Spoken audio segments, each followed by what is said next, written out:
ሰላም ጤና ይስጥልን ክቡራን ተመልካቾቻችንና አድማጮቻችን ዘውዱ መንግስቴ ነኝ ከዚህ ከአገር እንግሊዝ። አሁን የዘውዱ ሾው አጫጭር ዜናዎችን አቀርብላችኋለሁ፣ አብራችሁን ቆዩ። በቅድሚያም ርዕሶቹን እንሆ። ፋኖ ታላላቅ ድሎችን ተጎናጸፈ፣ ባለስልጣኑም ስልጣኔን እለቃለሁ አሉ። ፓርቲው መቀመጫዎችን አልረከብም አለ። አምባሳደሩም ከዘረፋና ግድያ አመለጡ። በጋምቤላ ሰዎች ተገደሉ። አሁን ወደ ዝርዝሩ እንሄዳለን፣ አብራችሁን ቆዩ። የአማራ ፋኖ ብሔራዊ ንቅናቄ ወሎ ቤተ አማራ ምኒልክ ዕዝ 104ኛ ኮር 25ኛ ክፍለ ጦር በጠላት ላይ መብረቃዊ ጥቃት ፈጸመ። ሰኔ 15 ቀን 2018 ዓ.ም ነው ከወራይሉ ወረዳ በወይበላ ማርያም በቁልቢ ቦታዎች አገዛዙ ጥምር ጦር እያለ የሚጠራውን የአማራ ህዝብ መጨፍጨፊያ ስም በተሰጠው የአብይ አህመድ ዙፋን ጠባቂ ሰራዊት ላይ በደፈጣ ስቦ ወደ መግደያ ቦታ በማስገባት ነው የ104ኛው ኮር ቃኘው የ25ኛው ክፍለ ጦር አንደኛ ሻለቃ አናብስቶች በፈጸሙት መብረቃዊ ጥቃት 100 አለቃ ፋንታውን የተባለ ሻለቃ መሪን ጨምሮ ከ10 በላይ ሰራዊት ሲደመሰስ በርካታ ቁስለኛ ተሸክሞ ወደ መጣበት ፈርጥጦ ተመልሷል ሲል የ104ኛ ኮር ህዝብ ግንኙነት መምሪያ ለዘውዱ ሾው ሚዲያ መረጃውን ከግንባር ልኮልናል። በወለጋ ታላላቅ ድሎች ተመዘገቡ።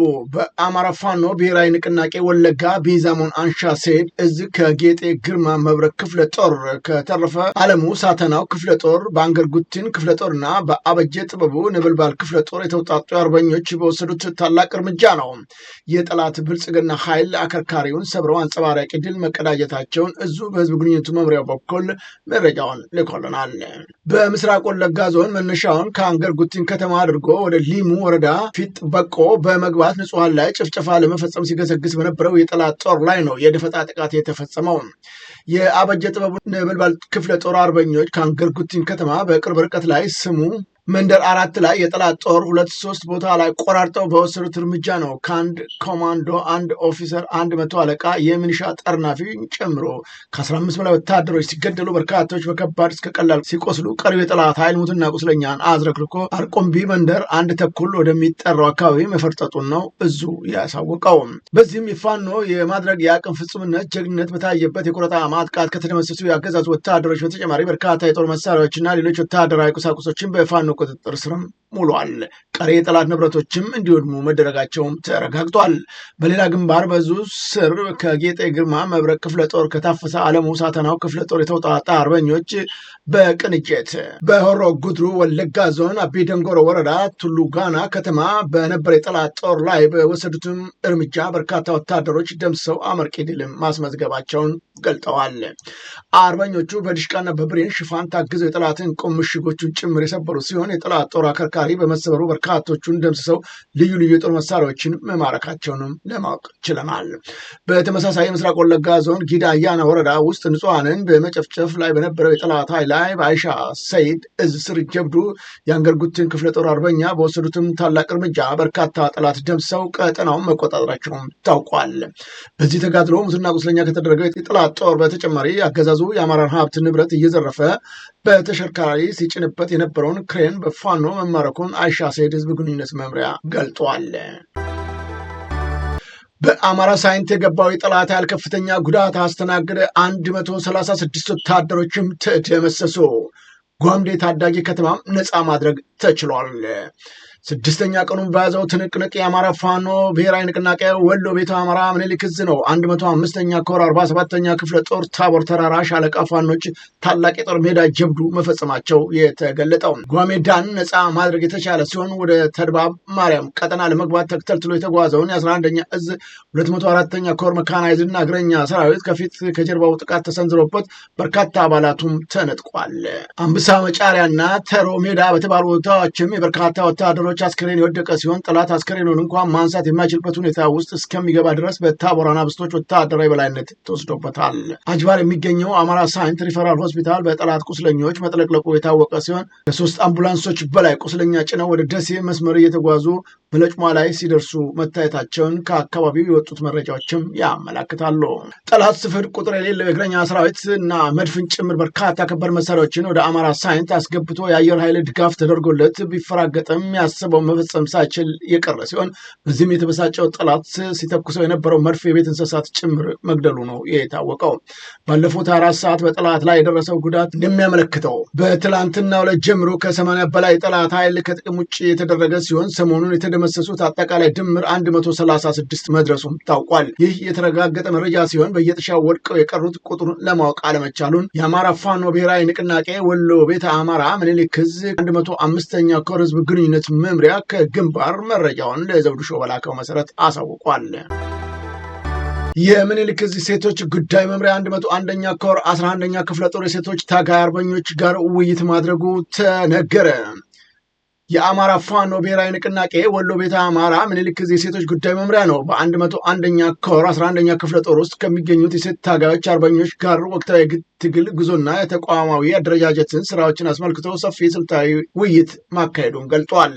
ይህ ውይይት በዋናነት ያተኮረው ሴት ታጋዮች በኮሩ በክፍለ ጦሩ ውስጥ ባላቸው ሁለንተናዊ ተሳትፎ እያጋጠማቸው ባሉ ተግዳራቶች እንደዚሁም በሴት አርበኞች ላይ ሊሰራ ስለሚገባው የስነ ልቦናና የክህሎት ግንባታ ዙሪያ ሲሆን የሴቶች ታጋዮች ሚና እና የተነሱ አብይ ነጥቦች በውይይቱ መድረክ ላይ ከተሳታፊ የሴት ታጋዮች አርበኞች በኩል በርካታ ገንቢ ሀሳቦችና ጥያቄዎች የተነሱ ሲሆን በተለይም በትግል ሜዳ ላይ እኩል መስዋዕትነት እየከፈሉ የሚገኙ የዘመኑ ጣይቶች የሚገባቸውን ተገቢውን ክብርና ድጋፍ ከአመራሩ በተሟላ መልኩ እንዲያገኙ በቋሚነት መስራት እንደሚገባም ተመልክቷል።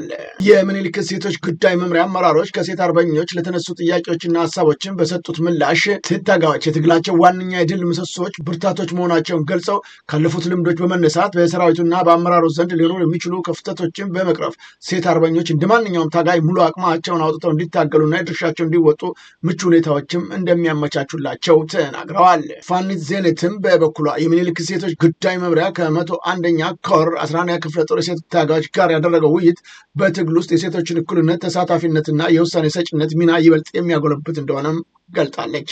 በዕለቱ በተካሄደው የውይይት መድረክ ላይም የምኒልክ ዕዝ የሴቶች ጉዳይ መምሪያ ኃላፊ አርበኛ ዜነት አደም፣ ምክትል ሴቶች ጉዳይ መምሪያ ፋኒት አበበች እና 101ኛ ኮር እና 11ኛ ክፍለ ጦር አመራር አካላቶች እንዲሁም ጥሪ የተደረገላቸው በርካታ የሴት ታጋዮች አርበኞች መገኘታቸውንም ለማወቅ ችለናል። በጋምቤላ ወጣቶች ተገደሉ።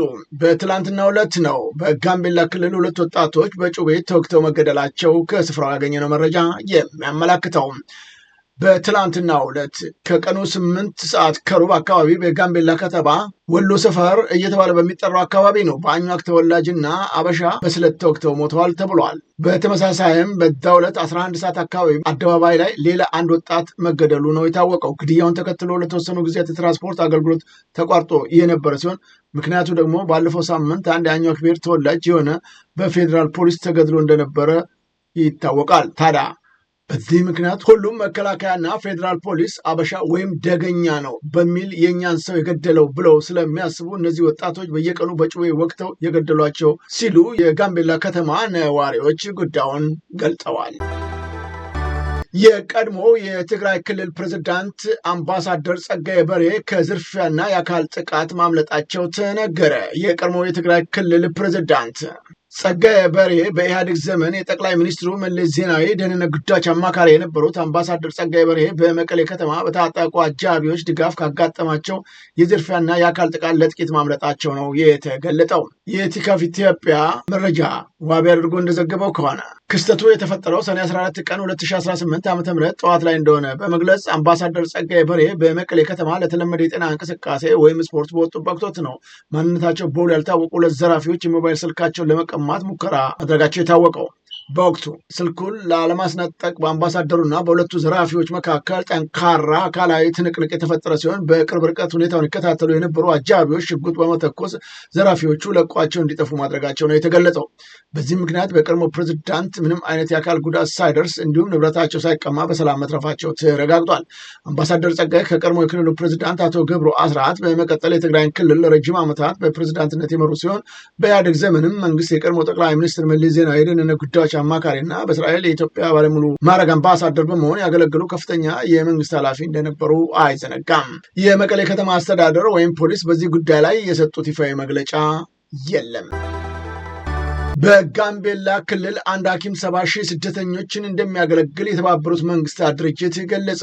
ኮሚሽነሩ እጅግ የከፋ የገንዘብ እጥረት ስደተኞችን በሚያስተናግዱ የአካባቢዎች የሚሰጡ የሰብአዊ አገልግሎቶች በእጅጉ እየፈተነ መሆኑንና በአንዳንድ መጠለያ ውስጥም በ10 ሺዎች ለሚቆጠሩ ስደተኞች የሚሆን አንድ ሐኪም ብቻ መኖሩንም ገልጠዋል። አብዛኞቹ ከደቡብ ሱዳን የመጡ ወደ 450,000 የሚጠጉ ስደተኞችን በሚያስተናግደው ጋምቤላ ክልል ሆነው መግለጫ የሰጡት ሳሌህ የስደተኞች ሁኔታ ከጊዜ ወደ ጊዜ እየተባባሰ የመጣ መሆኑን ድርጅታቸው ዩኤንኤችሲአር በዘንድሮ ዓመት ብቻ ተጨማሪ 100,000 አዲስ ስደተኞች ሊገቡ ይችላሉ ብሎ እንደሚጠበቅም አሳውቋል። አርቲስት ካሙዙ ካሳ በየካ ክፍለ ከተማ ከፍተኛ ድምፅ ማሸነፉን አሳወቀ። በየካ ክፍለ ከተማ ብልጽግና ፓርቲን ወክሎ ለምርጫ የቀረበው ታዋቂው አርቲስት ካሙዙ ካሳ ከአካባቢው ነዋሪዎች ከፍተኛ ድምፅ በማግኘት ማሸነፉን በይፋ ማህበራዊ ትስስር ገጹ አስታውቋል። አርቲስቱ የምርጫውን ውጤትም ተከትሎ ለነዋሪዎችና ለመራጮች እንኳን ደስ ያላችሁ መልእክቱን ያስተላለፈ ሲሆን ለተደረገ ድጋፍም ጥልቅ ምስጋና አቅርበዋል። እንደ ብልጽግና ፓርቲ ከፍተኛ ድምፅ ማግኘታችንና በአካባቢው ማሸነፋችን ታላቅ ድል ነው ሲል የገለጸው አርቲስት ካሙዙ ይህ ውጤት የህዝብ ድል መሆኑን በመጥቀስ ኢትዮጵያ ያሸንፋለች የሚል መልእክትም በድል አድራጊነት ስሜት አስተላልፏል። ይሁን እንጂ የአርቲስቱን መልእክት ያዩ የአዲስ አበባ ነዋሪዎች መጀመሪያውኑ እኛ መቼ ድምፅ ሰጠንህና ነው አሁን ልታመሰግንን የምትችለው? በራሳቸው መንገድ በራሳቸው ፍላጎት ብልጽግና የፈለገውን ሰው አስቀምጧል፣ የፈለገውን ደግሞ ከልክሏል። ስለዚህ ምርጫ በሌለበት አሸንፊያለሁ ማለት ተገቢና አስፈላጊ አይደለም ሲሉም ተችተውታል። ትብብር ለኢትዮጵያ አንድነት ያሸነፋቸው መቀመጫዎች ላለመረከብ መወሰኑን አሳወቀ። በ2018 ዓ.ም ሀገራዊ ምርጫን 2 የህዝብ ተወካዮችና 5 የክልል ምክር ቤት ወንበሮችን ያሸነፈው ትብብር ለኢትዮጵያ አንድነት ጥምረት መቀመጫዎቹን ላለመረከብ መወሰኑን ነው ያሳወቀው። የጥምረቱ የህዝብ ግንኙነት ኃላፊ አቶ ጌትነት ወርቁ ለቢቢሲ እንደገለጹት ውሳኔው ምርጫውን ከመቀበል ይልቅ መንግስት ወደ ድርድር ጠረጴዛ ለማምጣት እንደ መደራደሪያ መሳሪያ ለመጠቀም እንደሆነ አሳውቋል። መንግስት ለሰላም ለእስረኞች መፈታት እና ለፖለቲካ ምህዳሩ መስተካከል ቀና ምላሽ ከሰጠ ጥምረቱ ውሳኔውን ሊቀይር እንደሚችልም ተጠቁሟል። የፓርቲው የጋራ አቋም ጥሰው በግል ምክር ቤት በሚገቡ ተመራጮች ካሉ እስከ ፓርቲው ማባረር የሚደርስ ጠንካራ የሥነ ምግባር እርምጃ እንደሚወሰድባቸውም ኃላፊው አሳስበዋል። ባለስልጣኑ ስልጣኔን እለቃለሁ አሉ። የአዲስ አበባ ውበትና አረንጓዴ ልማት ቢሮ ኃላፊ አቶ ግርማ ሰይፉ በከተማው በነበረው የኮሪደር ልማት ምክንያት ተፈናቅሎ ምትክ ቤት ወይም መሬት ያላገኘ አንድም ህጋዊ ሰው አለመኖሩን አሳውቀዋል።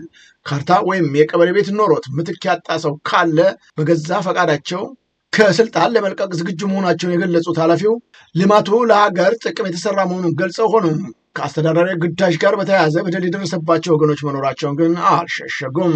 በሌላም በኩል የኮሪደር ልማቱ ለከተማው ዘመናትና ውበት ያለውን አስተዋጽኦ ከፍተኛ ቢሆንም በሂደቱ ወቅት በቂ ዝግጅት፣ ግልጽነትና ተመጣጣኝ ምትክ አላገኘም የሚሉ ቅሬታ ሲነሱ መቆየታቸውንም አሳውቀዋል። ይሁን እንጂ አቶ ግርማ ሰይፉ ይህንን ቢሉም በሺዎች የሚቆጠሩ ሰዎች ካርታና ፕላን እያላቸው ቤታቸው የፈረሰ እንዳለ እያወቁ ስልጣን ለቃለሁ ማለት ዛሬም በተፈናቀሉትና ሜዳ ላይ በወደቁት ሰዎች ማፌዝና መቀለር ነው በማለትም ተችተዋል። ከፈለጉ ብዙዎቹ ከነመረጃቸው ሊመጡ ይችላሉ። እንኳን ስልጣናቸውን ሊለቁ በድሃዎችና በተራቡ በተጠሙ በተቸገሩና ከቤት ንብረታቸው በተፈናቀሉ የሚቀልዱት እኚህ ሹም ዛሬ ደግሞ ስልጣኔን እለቃለሁ ብለው በህዝብ ላይ እያሾፉ ናቸው ሲሉም ተችተዋቸዋል። መሪጌታ ነኝ ዕቁብ እንዲደርስ አደርጋለሁ በማለት 625,000 ብር ያጭበረበረው ግለሰብ በቁጥጥር ስር ዋለ። ገንዘቡ የተጭበረበረው ግለሰብ በደረሰበት የስነ ልቦና ቀውስ ጸበል ገብቶ እንደነበረም ታውቋል። አብርሃም ሰርኬ የሚባለው ግለሰብ በሐሰት መረጃ መሪጌታ ነኝ በማለት ነው አቶ ደነቀው ሙሉቀን ከተባለና ከዳንሻ ከተማ በሆቴል ስራ ላይ ከተሰማራ ግለሰብ 625,000 ብር አታሎ በመውሰድ የሉማሜ ከተማ አስተዳደር ፖሊስ ጽሕፈት ቤት አዛዥ ኢንስፔክተር በድሉ ተናግረዋል። መረጃው ወንጀሉን የፈጸመው ግለሰብ ዕቁብ እንዲደርስ አደርጋለሁ በማለት ነው ታህሳስ 2018 ዓ.ም ብሩን አታሎ ወስዷል የተባለው። ይህ ብር ከወሰደን በኋላ በተጨማሪ 300,000 ብር ካልጨመርክ ቤተሰብን በሙሉ በመተት አጠፋለሁ በማለት በተበዳይ ላይ አደገኛ ማጭበርበር ወንጀል ሲፈጽም መቆየቱም ተመልክቷል። የዳንሻ ከተማ አስተዳደር ፖሊስ ጽሕፈት ቤት የፍርድ መያዣ ትዕዛዝ በማውጣት ነው ተጠርጣሪው በተገኘበት በቁጥጥር ስር እንዲውል በጻፈው የትብብር ደብዳቤ ከምስራቅ ጎጃም ዞን ፖሊስ መምሪያ የመረጃ ክትትል ቡድን ጋር በመተባበር ግለሰቡ ሰኔ 15 2018 ዓ.ም በሉማሜ ከተማ አስተዳደር በቁጥጥር ስር እንዲውል ተደርጓል ብለዋል። አቶ ደነቀው ሙሉቀን በደረሰበት የማታለል ወንጀልም ምክንያት ለከፍተኛ የአእምሮ ስነ ልቦናዊና ኢኮኖሚያዊ ችግር ችግር ተጋልጦ በጸበል ቦታ እንደቆየም ነው የተገለጠው።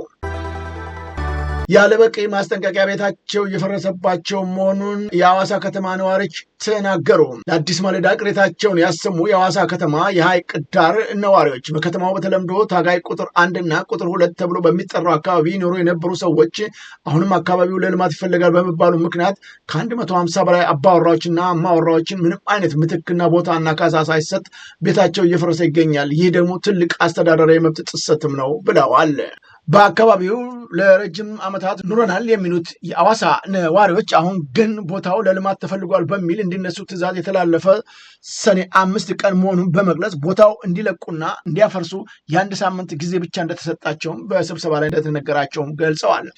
በስብሰባው ነዋሪዎቹ ቤታቸውን ሲለቁ ለዕቃ ማጓጓዣ የሚሆን ገንዘብ በአካውንታቸው እንዲገባ የባንክ ቁጥራቸውን እንዲሰጡና ልማቷ አስቸኳይ ስለሆነ ምንም አይነት ልማት የማደናቀፍ ሂደት እንዳታካሂዱ፣ ነገር ግን የማደናቀፍ ስራ እንሰራለን የምትሉ ሰዎች ተጠያቂ ትሆናላቸው የሚል ማስጠንቀቂያ ተሰጥቷቸዋለም ነው የተባለው። ከዚህ በተጨማሪም ቤቶቹን የሚያፈርሰው ተሽከርካሪ ማሽን ሲመጣ መከልከል አይቻልም የሚል ማስጠንቀቂያ እንደተሰጣቸው የገለጹት ነዋሪዎቹ ምክንያቱም በሰዓት የሚቆጠር ገንዘብ እስከ 38,000 ብር ድረስ ስለሆነ ክልከላ የሚያደርግ ማንኛውም ሰው የዶዘሩን የ1 ሰዓት የማፍረሻ ዋጋ እንዲከፍል ይደረጋል የሚል ማስፈራሪያም ደርሶብናል ሲሉ ተናግረዋል።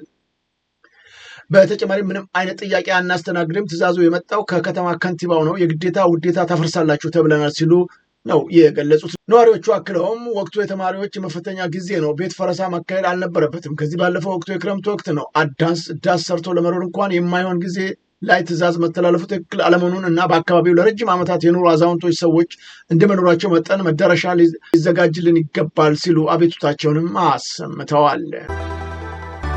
ክቡራን ተመልካቾቻችንና አድማጮቻችን ለአሁኑ ያቀረብኩላችሁ የዘውዱ ሾው አጫጭር ዜናዎች እነዚህን ይመስሉ ነበረ። በቀጣይ ዝግጅታችን እስከምንገናኝ የዘውዱ ሾው ሚዲያን ሼር፣ ላይክ እና ሰብስክራይብ በማድረግ ወዳጅ ቤተሰቦቻችን ልትሆኑ ከወዲሁ በማክበር እንጋብዛለን። ከዜናዎቹ ጋር አብሬያችሁ የነበርኩትን የዘውዱ መንግስት የነበርኩኝ። ጤና ይስጥልኝ።